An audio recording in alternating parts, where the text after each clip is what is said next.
যখন তুমি নিজের রক্তের মানুষের দ্বারা কষ্ট পাবে, তখন তুমি একবার নবী ইউসুফ আলাইহিস সালামের কথা মনে করো।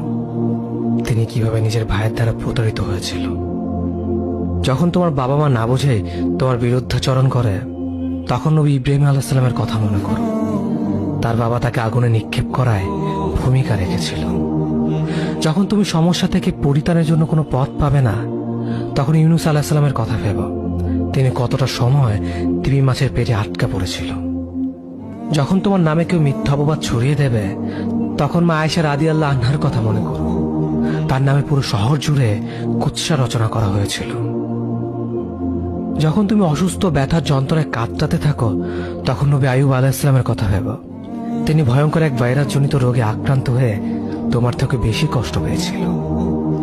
যখন তুমি দিনের কোনো বিধান নীতিতে যুক্তি খুঁজে পাও না, তখন নবী নূহ আলাইহিস সালামের কথা ভেবো। তিনি কোনো প্রশ্ন ছাড়াই মরুভূমিতে নৌকা তৈরি করেছিল।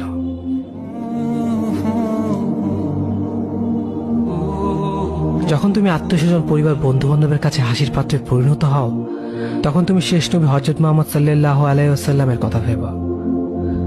রাসূল সাল্লাল্লাহু আলাইহি ওয়াসাল্লাম বলেছিলেন, সবচেয়ে বড় পরীক্ষা দিয়ে সবথেকে বড় পুরস্কার আসে। যখন আল্লাহ কাউকে ভালোবাসেন, তখন তাকে পরীক্ষা করেন, এবং যে এই পরীক্ষাগুলো মেনে নেয়, সে আল্লাহর সন্তুষ্টি অর্জন করে। আর যে অভিযোগ করে, সে তার ক্রোধের পাত্র হয়। হে আল্লাহ, তোমার কথা মনে করা, তোমার প্রতি কৃতজ্ঞ হওয়ার এবং তোমার ইবাদত করার তৌফিক আমাদের দান করো। আমিন।